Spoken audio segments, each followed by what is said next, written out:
हाँ जी, ਸਵਾਗਤ ਹੈ ਜੀ ਤੁਹਾਡਾ ਸਾਰਿਆਂ ਦਾ ਸਾਡੇ YouTube channel exam study with job alert 'ਤੇ। ਸੋ ਜਿਵੇਂ ਕਿ ਆਪਾਂ ਨੂੰ ਸਾਰਿਆਂ ਨੂੰ ਪਤਾ ਹੈ ਕਿ ਮਾਸਟਰ ਕੇਡਰ ਭਰਤੀ ਨਾਲ ਸੰਬੰਧਿਤ ਇਸ਼ਤਿਹਾਰ ਨੇ ਜਿਹੜੇ ਉਹ ਜਾਰੀ ਹੋ ਚੁੱਕੇ ਨੇ। ਸੋ ਅਲੱਗ-ਅਲੱਗ ਵਿਭਾਗ ਦੇ ਵਿੱਚ ਵੈਕੈਂਸੀਆਂ ਜਿਹੜੀਆਂ ਉਹਨਾਂ ਨੇ ਮੈਂਸ਼ਨ ਕੀਤੀਆਂ ਗਈਆਂ ਨੇ ਨੋਟੀਫਿਕੇਸ਼ਨ ਦੇ ਵਿੱਚ, ਅਖਬਾਰਾਂ ਦੇ ਵਿੱਚ ਵੀ ਇਸ਼ਤਿਹਾਰ ਆ ਚੁੱਕੇ ਹੈ। ਸੋ 4,4100 ਪਲੱਸ ਜਿਹੜੀਆਂ ਵੈਕੈਂਸੀਆਂ ਮਾਸਟਰ ਕੇਡਰ 'ਚ ਨੇ ਅਤੇ 900 ਪਲੱਸ ਜਿਹੜੀਆਂ ਵੈਕੈਂਸੀਆਂ ਨੇ ਉਹ ETT ਦੇ ਵਿੱਚ ਨੇ। ਸੋ ਪੰਜਾਬੀ ਮਾਸਟਰ ਕੇਡਰ ਦੀ ਕਲਾਸ ਹੈ ਜਿਹੜੀ ਉਹ ਪਹਿਲੀ ਸਟਾਰਟ ਕਰ ਰਹੇ ਹਾਂ। ਸੋ ਪੰਜਾਬੀ ਵਿਸ਼ਾ ਹੈਗਾ, ਲੈਕਚਰਰ ਅਤੇ ਮਾਸਟਰ ਕੇਡਰ ਪੰਜਾਬੀ ਦੋਨਾਂ ਲਈ ਤੁਸੀਂ ਇਹ ਪ੍ਰਸ਼ਨ ਹੈ ਜਿਹੜੀ ਰੀਡ ਕਰ ਸਕਦੇ ਹੋ। ਬਾਕੀ SST ਦੀ ਕਲਾਸ ਹੈ ਜਿਹੜੀ ਉਹ 6 ਵਜੇ ਹੈ ਅਤੇ ਮਾਸਟਰ ਕੇਡਰ ਪੰਜਾਬੀ ਅਤੇ ਲੈਕਚਰਰ ਕੇਡਰ ਪੰਜਾਬੀ ਇਹਦੀ ਕਲਾਸ ਹੈ ਜਿਹੜੀ 3 ਵਜੇ ਹੋਇਆ ਕਰੇਗੀ। 3 ਅਤੇ 6 ਵਜੇ ਇਹ ਦੋਨੋਂ ਕਲਾਸਾਂ ਜਿਹੜੀਆਂ ਹੋਇਆ ਕਰਨਗੀਆਂ। ਸੋ ਨੋਟੀਫਿਕੇਸ਼ਨ ਆਊਟ ਹੋ ਚੁੱਕਿਆ ਹੈ ਅਤੇ ਕਿਹੜੇ ਵਿਸ਼ੇ ਦੀਆਂ ਕਿੰਨੀਆਂ ਪੋਸਟਾਂ ਨੇ ਇਹ ਹਜੇ ਕਲੀਅਰ ਨਹੀਂ ਹੋਇਆ। ਇਹ ਅਗਲੀ ਅਪਡੇਟ ਦੇ ਵਿੱਚ ਪਤਾ ਚੱਲੇਗਾ। ਡਿਵਾਈਡੇਸ਼ਨ ਕਿੰਨੀ ਹੁੰਦੀ ਹੈ, ਕਿਹੜੇ ਵਿਸ਼ੇ ਦੀਆਂ ਕਿੰਨੀਆਂ ਪੋਸਟਾਂ ਬਣਦੀਆਂ ਨੇ। ਸੋ ਇਹ ਬਾਅਦ ਦੀ ਗੱਲ ਹੈ। ਸੋ ਜੋ ਤਿਆਰੀ ਕਰਨਾ ਚਾਹੁੰਦੇ ਆ ਬਿਲਕੁਲ ਫ੍ਰੀ ਹੈ ਤਾਂ 3 ਅਤੇ 6 ਵਜੇ ਕਲਾਸ ਜੁਆਇਨ ਕਰ ਲਿਆ ਕਰਿਓ ਅਤੇ ਚੈਨਲ ਨੂੰ ਸਬਸਕ੍ਰਾਈਬ ਅਤੇ ਬੈਲ ਆਈਕਨ ਆਲ 'ਤੇ ਪ੍ਰੈਸ ਵੀ ਨਾਲ ਜ਼ਰੂਰ ਕਰ ਲਿਓ ਤਾਂ ਕਿ ਤੁਹਾਨੂੰ ਡੇਲੀ ਕਲਾਸ ਦੀ ਅਪਡੇਟ ਹੈ ਜਿਹੜੀ ਸਮੇਂ ਸਿਰ ਮਿਲਦੀ ਰਹੇ। ਤਾਂ ਸਟਾਰਟ ਕਰਦੇ ਹਾਂ ਜੀ ਪਹਿਲੇ ਭਾਗ ਦੇ ਮੋਸਟ ਇੰਪੋਰਟੈਂਟ ਕੁਐਸਚਨ। ਤਾਂ ਪਹਿਲੇ ਪ੍ਰਸ਼ਨ ਤੋਂ ਸਟਾਰਟ ਕਰਾਂਗੇ। ਸਾਹਿਤ ਇਤਿਹਾਸ ਦਾ ਮੁੱਖ ਸਰੋਕਾਰ ਕੀ ਹੁੰਦਾ ਹੈ? 4 ਆਪਸ਼ਨਾਂ ਨੇ, ਬਿਲਕੁਲ ਇਸੇ ਤਰ੍ਹਾਂ ਤੁਹਾਨੂੰ ਐਗਜ਼ਾਮ ਦੇ ਵਿੱਚ ਪੁੱਛੇ ਜਾਣਗੀਆਂ। ਸਾਹਿਤ ਦੀ ਇਤਿਹਾਸਕ ਮਹਾਨਤਾ ਦੱਸਣਾ, ਜਾਂ ਸਾਹਿਤ ਦੀ ਇਤਿਹਾਸਕ ਵਿਆਖਿਆ ਕਰਨਾ, ਜਾਂ ਸਾਹਿਤ ਦਾ ਤਤਕਾਲੀਨ ਪਰਿਸਥਿਤੀਆਂ ਦੇ ਵਿੱਚ ਮੁਲਾਂਕਣ ਕਰਨਾ, ਜਾਂ ਸਾਹਿਤ ਦੀ ਇਤਿਹਾਸਕ ਪਛਾਣ ਕਰਵਾਉਣਾ। ਜੋ ਸਾਹਿਤ ਹੁੰਦਾ ਹੈ ਤਾਂ ਜੋ ਇਹਦਾ ਇਤਿਹਾਸ ਹੈ ਯਾਨੀ ਕਿ ਸਾਹਿਤ ਇਤਿਹਾਸ ਇਹਦਾ ਮੁੱਖ ਸਰੋਕਾਰ ਹੈ ਜਿਹੜਾ ਕੀ ਹੁੰਦਾ ਇਹ ਪੁੱਛਿਆ ਗਿਆ। ਤਾਂ ਇਹਦਾ ਰਾਈਟ ਆਨਸਰ ਬਣੇਗਾ ਆਪਸ਼ਨ ED। ਸਾਹਿਤ ਦਾ ਤਤਕਾਲੀਨ ਪਰਿਸਥਿਤੀਆਂ ਜੋ ਹੁੰਦੀਆਂ ਨੇ ਇਹਦੇ ਵਿੱਚ ਮੁਲਾਂਕਣ ਕਰਨਾ ਸਾਹਿਤ ਇਤਿਹਾਸ ਦਾ ਮੁੱਖ ਸਰੋਕਾਰ ਹੁੰਦਾ ਯਾਨੀ ਕਿ ਕੰਮ ਹੁੰਦਾ। ਆਪਸ਼ਨ ED ਸਾਡਾ ਰਾਈਟ ਆਨਸਰ ਬਣੇਗਾ।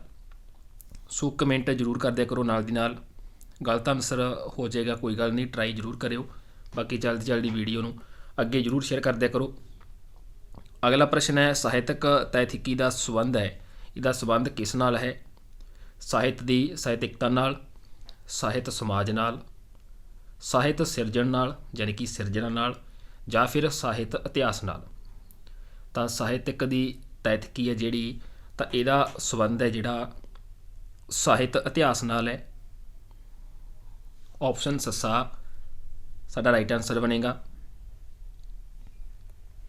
ਅਗਲਾ ਪ੍ਰਸ਼ਨ ਹੈ ਪ੍ਰਸ਼ਨ ਨੰਬਰ 3। ਸਾਹਿਤ ਇਤਿਹਾਸ ਰਚਨ ਸਮੇਂ ਹੱਥ ਲਿਖਤਾਂ ਦੇ ਵਿੱਚੋਂ ਕਿਹੜੀ ਕਿਰਤ ਜ਼ਿਆਦਾ ਜਿਹੜੀ ਪ੍ਰਮਾਣਿਕ ਹੁੰਦੀ ਹੈ? ਜਦੋਂ ਸਾਹਿਤ ਇਤਿਹਾਸ ਰਚਿਆ ਜਾਂਦਾ ਹੈ ਤਾਂ ਉਸ ਸਮੇਂ ਜੋ ਹੱਥ ਲਿਖਤਾਂ ਹੁੰਦੀਆਂ ਨੇ, ਹੱਥਾਂ ਦੁਆਰਾ ਲਿਖੀਆਂ ਜਾਂਦੀਆਂ ਨੇ, ਤਾਂ ਇਸ ਸਮੇਂ ਕਿਹੜੀ ਕਿਰਤ ਜ਼ਿਆਦਾ ਜਿਹੜੀ ਪ੍ਰਮਾਣਿਕ ਹੁੰਦੀ ਹੈ? ਵਿਆਖਿਆਮਈ, ਅਨੁਵਾਦਿਤ ਕਿਰਤ, ਨਿੱਜੀ ਲਿਖਤ, ਜਾਂ ਫਿਰ ਰਚਨਾ ਦਾ ਉਤਾਰਾ। ਤਾਂ ਇਹ ਹੁੰਦੀ ਹੈ ਜੀ ਨਿੱਜੀ ਲਿਖਤ। ਆਪਸ਼ਨ ED ਉਸ ਸਮੇਂ ਜਿਹੜੀ ਇਹ ਕਿਰਤ ਹੈ ਜਿਹੜੀ ਜ਼ਿਆਦਾ ਪ੍ਰਮਾਣਿਕ ਹੁੰਦੀ ਹੈ, ਜੋ ਨਿੱਜੀ ਖੁਦ ਦੁਆਰਾ ਲਿਖੀ ਜਾਂਦੀ ਹੈ, ਨਿੱਜੀ ਲਿਖਤ ਜਿਹਨੂੰ ਕਿਹਾ ਜਾਂਦਾ ਹੈ ਸਾਹਿਤ ਇਤਿਹਾਸ ਦੀ ਰਚਨਾ ਸਮੇਂ। ਤਾਂ ਆਪਸ਼ਨ ED ਹੈ ਜਿਹੜੀ ਸਾਡਾ ਰਾਈਟ ਆਨਸਰ ਬਣੇਗਾ। ਅਗਲਾ ਪ੍ਰਸ਼ਨ ਹੈ, ਸਾਹਿਤ ਦੀ ਇਤਿਹਾਸਕਾਰੀ ਦਾ ਮੁੱਖ ਆਧਾਰ ਕੀ ਹਨ? ਧਰਮ, ਕਲਾ, ਸਾਹਿਤਕ ਕ੍ਰਿਤਾਂ, ਇਤਿਹਾਸ, ਜਾਂ ਫਿਰ ਸਮਾਜ। ਤਾਂ ਸਾਹਿਤ ਦੀ ਇਤਿਹਾਸਕਾਰੀ ਦਾ ਜੋ ਮੁੱਖ ਆਧਾਰ ਨੇ ਉਹ ਸਾਹਿਤਕ ਕ੍ਰਿਤਾਂ ਨੇ, ਜੋ ਸਾਹਿਤਕ ਕ੍ਰਿਤਾਂ ਹੁੰਦੀਆਂ ਨੇ। ਆਪਸ਼ਨ ਆੜਾ ਰਾਈਟ ਆਨਸਰ ਬਣੇਗਾ। ਸਾਹਿਤ ਦੀ ਇਤਿਹਾਸਕਾਰੀ ਦਾ ਮੁੱਖ ਆਧਾਰ ਸਾਹਿਤਕ ਕ੍ਰਿਤਾਂ ਹੁੰਦੀਆਂ ਨੇ।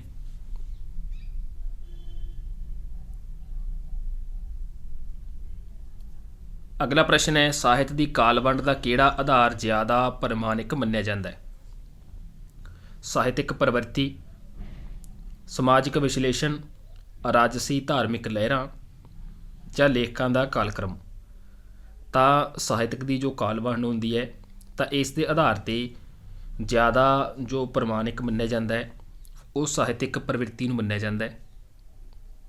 ਆਪਸ਼ਨ ਊੜਾ ਸਾਡਾ ਰਾਈਟ ਆਨਸਰ ਆਏਗਾ। ਅਗਲਾ ਪ੍ਰਸ਼ਨ ਹੈ, ਸਾਹਿਤ ਦੀ ਇਤਿਹਾਸਕਾਰੀ ਤੋਂ ਕੀ ਅਰਥ ਹੁੰਦਾ ਹੈ, ਇਸ ਦਾ ਕੀ ਭਾਵ ਹੁੰਦਾ ਹੈ? ਸਾਹਿਤਕ ਰਚਨਾਵਾਂ ਦੀ ਇਤਿਹਾਸਕ ਰਚਨਾ, ਇਤਿਹਾਸਕ ਵਿਸ਼ੇ ਦੀਆਂ ਸਾਹਿਤਕ ਰਚਨਾਵਾਂ, ਸਾਹਿਤਕ ਰਚਨਾਵਾਂ ਦੀ ਇਤਿਹਾਸਕ ਕਾਲਕ੍ਰਮਤਾ, ਜਾਂ ਫਿਰ ਆਪਸ਼ਨ ਸੱਸਾ ਸਾਹਿਤ ਦੇ ਇਤਿਹਾਸ ਦੀ ਇਤਿਹਾਸਕਾਰੀ। ਤਾਂ ਸਾਹਿਤ ਦੀ ਇਤਿਹਾਸਕਾਰੀ ਤੋਂ ਭਾਵ ਯਾਨੀ ਕਿ ਇਸ ਦਾ ਅਰਥ ਹੈ ਜਿਹੜਾ ਹੁੰਦਾ ਹੈ ਉਹ ਆਪਸ਼ਨ ਈਡੀ ਹੈ। ਸਾਹਿਤਕ ਰਚਨਾਵਾਂ ਦੀ ਜੋ ਸਾਹਿਤਕ ਰਚਨਾਵਾਂ ਹੁੰਦੀਆਂ ਨੇ ਇਹਨਾਂ ਦੀ ਜੋ ਇਤਿਹਾਸਕ ਕਾਲਕ੍ਰਮਤਾ ਹੁੰਦੀ ਹੈ ਇਸ ਦਾ ਜਿਹੜਾ ਅਰਥ ਹੁੰਦਾ ਹੈ ਸਾਹਿਤ ਦੀ ਇਤਿਹਾਸਕਾਰੀ ਤੋਂ ਭਾਵ ਹੁੰਦਾ ਹੈ।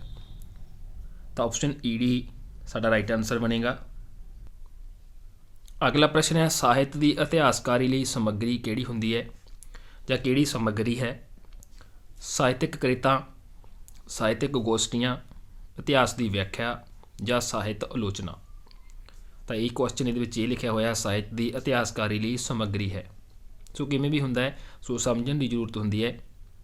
ਤਾਂ ਇਸ ਦੀ ਜਿਹੜੀ ਸਮੱਗਰੀ ਹੁੰਦੀ ਹੈ ਸਾਹਿਤਕ ਕ੍ਰਿਤਾਂ। ਸਾਹਿਤ ਦੀ ਇਤਿਹਾਸਕਾਰੀ ਲਈ ਸਮੱਗਰੀ ਜਿਹੜੀ ਹੁੰਦੀ ਹੈ ਸਾਹਿਤਕ ਕ੍ਰਿਤਾਂ ਤੋਂ ਲਈ ਜਾਂਦੀ ਹੈ। ਆਪਸ਼ਨ ਊੜਾ ਸਾਡਾ ਰਾਈਟ ਆਨਸਰ ਬਣੇਗਾ। ਅਗਲਾ ਪ੍ਰਸ਼ਨ ਹੈ ਸਾਹਿਤ ਨਿਯਮ ਕੀ ਨਿਰਧਾਰਿਤ ਕਰਦੇ ਨੇ? ਜੋ ਸਾਹਿਤ ਦੇ ਨਿਯਮ ਹੁੰਦੇ ਨੇ ਸਾਹਿਤਕ ਵਿਆਖਿਆ, ਸਾਹਿਤ ਤੱਥ ਜਾਂ ਸਾਹਿਤਕ ਰਚਨਾਵਾਂ ਜਾਂ ਫਿਰ ਸਾਹਿਤਕ ਇਤਿਹਾਸ। ਤਾਂ ਸਾਹਿਤ ਦੇ ਜੋ ਨਿਯਮ ਨੇ ਇਹ ਸਾਹਿਤ ਤੱਥ ਹੈ ਜਿਹੜੇ ਨਿਰਧਾਰਿਤ ਕਰਦੇ ਨੇ। ਆਪਸ਼ਨ ਆੜਾ ਸਾਡਾ ਰਾਈਟ ਆਨਸਰ ਬਣੇਗਾ। ਅਗਲਾ ਪ੍ਰਸ਼ਨ ਹੈ ਸਾਹਿਤ ਇਤਿਹਾਸ ਦੇ ਵਿਦਵਾਨਾਂ ਦੀ ਵੱਡੀ ਸਮੱਸਿਆ ਕੀ ਹੁੰਦੀ ਹੈ?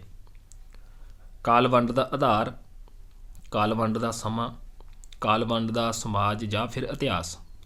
ਤਾਂ ਜੋ ਸਾਹਿਤ ਇਤਿਹਾਸ ਦੇ ਵਿਦਵਾਨ ਹੁੰਦੇ ਨੇ ਇਹਨਾਂ ਲਈ ਵੱਡੀ ਸਮੱਸਿਆ ਜਿਹੜੀ ਉਹ ਕਾਲਵੰਡ ਦਾ ਆਧਾਰ ਹੁੰਦੀ ਹੈ। ਆਪਸ਼ਨ ਊੜਾ ਸਾਡਾ ਰਾਈਟ ਆਨਸਰ ਬਣੇਗਾ। ਅਗਲਾ ਪ੍ਰਸ਼ਨ ਹੈ ਸਾਹਿਤ ਮੋਟਿਵ ਕੀ ਹੁੰਦੇ ਨੇ ਜਾਂ ਸਾਹਿਤਕ ਮੋਟਿਵ ਕਿਹਨਾਂ ਨੂੰ ਕਿਹਾ ਜਾਂਦਾ ਹੈ? ਸਾਹਿਤਕ ਪਰਖ ਨੂੰ, ਸਾਹਿਤਕ ਤੱਥ ਨੂੰ, ਸਾਹਿਤਕ ਪ੍ਰਵਿਰਤੀ ਨੂੰ ਜਾਂ ਫਿਰ ਕਾਲਵੰਡ ਨੂੰ।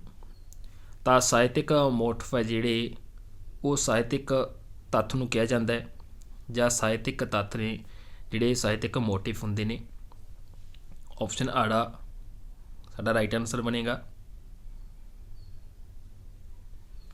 ਸਾਹਿਤ ਦੀ ਸਾਹਿਤਕਤਾ ਦਾ ਸਰੂਪ ਨਿਸ਼ਚਿਤ ਕਰਦੀ ਹੈ। ਕੀ ਕਰਦੀ ਹੈ? ਸਾਹਿਤ ਮੈਟਾ ਆਲੋਚਨਾ, ਸਾਹਿਤ ਇਤਿਹਾਸ, ਸਾਹਿਤਕ ਸਮੀਖਿਆ ਜਾਂ ਫਿਰ ਸਾਹਿਤ ਖੋਜ ਨੂੰ। ਤਾਂ ਸਾਹਿਤ ਦੀ ਸਾਹਿਤਕਤਾ ਦਾ ਜਿਹੜਾ ਸਰੂਪ ਹੈ ਇਹ ਸਾਹਿਤਕ ਸਮੀਖਿਆ ਨੂੰ ਨਿਸ਼ਚਿਤ ਕਰਦੀ ਹੈ। ਆਪਸ਼ਨ ਈਡੀ ਸਾਡਾ ਰਾਈਟ ਆਨਸਰ ਬਣੇਗਾ। ਅਗਲਾ ਪ੍ਰਸ਼ਨ ਹੈ ਕਿਸੇ ਰਚਨਾ ਦੀ ਸਮੁੱਚੀ ਜੜਤਕਾਰੀ ਦਾ ਨਾਮ ਹੈ? ਚਾਰ ਆਪਸ਼ਨਾਂ ਨੇ ਸਾਹਿਤਕ ਸਮੀਖਿਆ, ਸਾਹਿਤਕ ਖੋਜ, ਸਾਹਿਤਕ ਸਿਰਜਣਾ ਜਾਂ ਫਿਰ ਸਾਹਿਤਕ ਤੱਤ। ਤਾਂ ਜੋ ਕੋਈ ਵੀ ਰਚਨਾ ਹੁੰਦੀ ਹੈ ਕਿਸੇ ਰਚਨਾ ਦੀ ਸਮੁੱਚੀ ਜਿਹੜੀ ਜੜਤਕਾਰੀ ਹੁੰਦੀ ਹੈ ਤਾਂ ਉਸ ਨੂੰ ਸਾਹਿਤਕ ਤੱਥ ਦਾ ਨਾਮ ਹੈ ਜਿਹੜਾ ਉਹ ਦਿੱਤਾ ਜਾਂਦਾ ਹੈ। ਤਾਂ ਆਪਸ਼ਨ ਸੱਸਾ ਸਾਡਾ ਰਾਈਟ ਆਨਸਰ ਬਣੇਗਾ। ਅਗਲਾ ਪ੍ਰਸ਼ਨ ਹੈ ਜੇ ਸਾਹਿਤ ਸਮੀਖਿਆ ਦਾ ਸੁਭਾਅ ਅਨੁਭਵ ਪੱਖੀ ਹੈ ਤਾਂ ਸਮੀਖਿਆ ਕੀ ਹੋਵੇਗੀ? ਕਲਾ, ਅਨੁਭਵਾਤਮਕ, ਵਿਆਖਿਆ ਜਾਂ ਫਿਰ ਖੋਜ। ਤਾਂ ਜੇ ਸਾਹਿਤ ਸਮੀਖਿਆ ਦਾ ਸੁਭਾਅ ਅਨੁਭਵ ਪੱਖੀ ਹੁੰਦਾ ਹੈ ਤਾਂ ਇਹਦੀ ਸਮੀਖਿਆ ਜਿਹੜੀ ਉਹ ਕਲਾ ਹੋਵੇਗੀ। ਆਪਸ਼ਨ ਊੜਾ ਸਾਡਾ ਰਾਈਟ ਆਨਸਰ ਬਣੇਗਾ। ਅਗਲਾ ਪ੍ਰਸ਼ਨ ਹੈ ਸਾਹਿਤ ਅਧਿਐਨ ਦਾ ਮੁੱਖ ਸਰੋਕਾਰ ਕੀ ਹੁੰਦਾ ਹੈ? ਰਚਨਾ ਦੇ ਪਾਠਕ ਨਾਲ, ਰਚਨਾ ਦੇ ਲੇਖਕ ਨਾਲ ਜਾਂ ਜੋ ਰਚਨਾ ਦਾ ਆਲੋਚਕ ਹੁੰਦਾ ਹੈ ਉਸ ਨਾਲ ਜਾਂ ਫਿਰ ਰਚਨਾ ਦੇ ਪਾਠ ਪ੍ਰਬੰਧ ਨਾਲ। ਤਾਂ ਸਾਹਿਤ ਦਾ ਅਧਿਐਨ ਜਾਂ ਸਾਹਿਤ ਅਧਿਐਨ ਦਾ ਜਿਹੜਾ ਮੁੱਖ ਸਰੋਕਾਰ ਹੁੰਦਾ ਹੈ ਉਹ ਰਚਨਾ ਦੇ ਪਾਠ ਪ੍ਰਬੰਧ ਨਾਲ ਹੁੰਦਾ ਹੈ। ਜੋ ਰਚਨਾ ਕੀਤੀ ਜਾਂਦੀ ਹੈ ਜੋ ਉਸ ਦਾ ਪਾਠ ਪ੍ਰਬੰਧ ਹੁੰਦਾ ਹੈ ਉਸ ਨਾਲ ਸਾਹਿਤ ਅਧਿਐਨ ਦਾ ਮੁੱਖ ਸਰੋਕਾਰ ਹੈ ਜਿਹੜਾ ਹੁੰਦਾ ਹੈ। ਤਾਂ ਆਪਸ਼ਨ ਸੱਸਾ ਸਾਡਾ ਰਾਈਟ ਆਨਸਰ ਬਣੇਗਾ। ਅਗਲਾ ਪ੍ਰਸ਼ਨ ਹੈ ਸਾਹਿਤ ਇਤਿਹਾਸ ਰਚਨਾ ਦਾ ਮੁੱਢਲਾ ਲੱਛਣ ਕੀ ਹੈ? ਕਾਲਕ੍ਰਮਤਾ, ਪ੍ਰਵਿਰਤੀਆਂ, ਲੇਖਕ ਕ੍ਰਮ ਜਾਂ ਫਿਰ ਇਤਿਹਾਸਕ ਕਾਲ। ਤਾਂ ਸਾਹਿਤ ਇਤਿਹਾਸ ਰਚਨਾ ਦਾ ਜਿਹੜਾ ਮੁੱਢਲਾ ਲੱਛਣ ਹੁੰਦਾ ਹੈ ਉਹ ਕਾਲਕ੍ਰਮਤਾ ਹੁੰਦੀ ਹੈ। ਆਪਸ਼ਨ ਊੜਾ ਸਾਡਾ ਰਾਈਟ ਆਨਸਰ ਆਏਗਾ। ਸੋ ਦੋਸਤੋ ਇਹ ਪਹਿਲੇ ਭਾਗ ਦੇ ਵਿੱਚ ਮੋਸਟ ਇੰਪੋਰਟੈਂਟ ਕੁਐਸਚਨ ਸੀ। ਲਗਾਤਾਰ ਤੁਹਾਨੂੰ ਸੈੱਟ ਦੇ ਵਿੱਚ ਕੁਐਸਚਨ ਜਿਹੜੇ ਪ੍ਰੋਵਾਈਡ ਕੀਤੇ ਜਾਣਗੇ। ਜ਼ਿਆਦਾ ਤੋਂ ਜ਼ਿਆਦਾ ਆਉਣ ਵਾਲੇ ਭਾਗਾਂ ਦੇ ਵਿੱਚ ਇਹ ਪ੍ਰਸ਼ਨ ਨੇ ਜਿਹੜੇ ਹੋਰ ਐਡ ਕੀਤੇ ਜਾਣਗੇ। ਸੋ ਇਹ ਇੱਕ ਤੁਹਾਨੂੰ ਛੋਟਾ ਜਿਹਾ ਭਾਗ ਪ੍ਰੋਵਾਈਡ ਕਰ ਰਹੇ ਹਾਂ ਤਾਂ ਜੋ ਵੀ ਨਵੀਂ ਆਡੀਅנס ਜੁੜੇਗੀ ਜਾਂ ਜੁੜੀ ਹੋਈ ਹੈ ਜਾਂ ਜੁੜਨ ਜਾ ਰਹੀ ਹੈ ਤਾਂ ਉਹਨਾਂ ਨੂੰ ਕਲਾਸ ਦਾ ਟਾਈਮ ਦਾ ਸ਼ਡਿਊਲ ਪਤਾ ਚੱਲ ਸਕੇ, ਤਾਂ ਜੋ ਬੈਕ ਦੁਬਾਰਾ ਆਪਣਾ ਕਵਰ ਕਰ ਸਕਣ ਜੋ ਉਹਨਾਂ ਤੋਂ ਭਾਗ ਛੁੱਟ ਗਏ ਹੈ। ਯਾਨੀ ਇੱਕ ਭਾਗ ਛੁੱਟ ਜਾਏਗਾ। ਜੋ ਨਵੇਂ ਸਬਸਕ੍ਰਾਈਬਰ ਹੋਣਗੇ ਤਾਂ ਘੱਟ ਕੁਐਸਚਨ ਹੋਣਗੇ ਤਾਂ ਜ਼ਿਆਦਾ ਉਹ ਕਵਰ ਕਰ ਲੈਣਗੇ। ਸੋ ਉਹਨਾਂ ਨੂੰ ਨਾਲ ਲੈ ਕੇ ਹੀ ਆਪਾਂ ਅੱਗੇ ਚੱਲਾਂਗੇ। ਸੋ 3 ਵਜੇ ਮਾਸਟਰ ਕੇਡਰ ਪੰਜਾਬੀ ਅਤੇ ਲੈਕਚਰਰ ਕੇਡਰ ਪੰਜਾਬੀ ਇਹਦੇ ਕੁਐਸਚਨ ਤੁਹਾਨੂੰ ਪ੍ਰੋਵਾਈਡ ਕੀਤੇ ਜਾਇਆ ਕਰਨਗੇ ਅਤੇ 6 ਵਜੇ SST ਇਹਦੇ ਵਿੱਚ ਹਿਸਟਰੀ ਦੇ ਵੀ ਆ ਜਾਣਗੇ, ਜੋਗਰਾਫੀ ਦੇ ਵੀ ਆ ਜਾਣਗੇ ਅਤੇ ਪੋਲੀਟੀਕਲ ਦੇ ਵੀ ਆ ਜਾਣਗੇ। ਸੋ ਦੋਨੋਂ ਕਲਾਸਾਂ 3 ਅਤੇ 6 ਵਜੇ ਚੱਲਿਆ ਕਰਨਗੀਆਂ। ਬਾਕੀ ਇਹ 3 ਵਜੇ ਕਲਾਸ ਦਾ ਤੁਹਾਡਾ ਰਿਸਪੌਂਸ ਦੇਖਿਆ ਜਾਏਗਾ ਕਿੱਦਾਂ ਦਾ ਰਿਸਪੌਂਸ ਰਹਿੰਦਾ ਹੈ, ਤੁਹਾਡਾ ਮਨ ਹੈ ਜਿਹੜਾ ਪੜ੍ਹਨ ਵਿੱਚ ਹੈ ਜਾਂ ਫਿਰ ਨਹੀਂ। ਕਿਉਂਕਿ ਪਹਿਲਾਂ ਕਮੈਂਟ ਇਹੀ ਹੁੰਦੇ ਸੀ ਕਿ ਜਿੰਨਾ ਚਿਰ ਨੋਟੀਫਿਕੇਸ਼ਨ ਨਹੀਂ ਆਊਟ ਹੁੰਦਾ ਉਹਨਾਂ ਚਿਰ ਕਲਾਸ ਜੁਆਇਨ ਕਰੇ ਦਾ ਕੋਈ ਫਾਇਦਾ ਨਹੀਂ। ਤਾਂ ਅਸੀਂ ਵੀ ਇਹ ਕਲਾਸ ਸਟਾਰਟ ਨਹੀਂ ਕੀਤੀ ਸੀ ਪਰ SST ਦੀ ਚੱਲ ਰਹੀ ਸੀ, ਤਾਂ ਹੁਣ ਇਹ ਨੋਟੀਫਿਕੇਸ਼ਨ ਆਊਟ ਹੋ ਚੁੱਕਿਆ। ਹੁਣ ਤੁਹਾਡੇ ਸਾਰੇ ਹੈ ਕਿੰਨਾ ਕੁ ਵਧੀਆ ਰਿਸਪੌਂਸ ਤੁਹਾਡੇ ਵੱਲੋਂ ਜਿਹੜਾ ਉਹ ਮਿਲਦਾ ਹੈ। ਤੁਹਾਡੇ ਰਿਸਪੌਂਸ ਦੀ ਵੀਡੀਓ ਅੱਗੇ ਚੱਲੇਗੀ। ਸੋ ਵੀਡੀਓ ਨੂੰ ਅੱਗੇ ਜ਼ਰੂਰ ਸ਼ੇਅਰ ਕਰ ਦਿਓ। ਧੰਨਵਾਦ ਜੀ।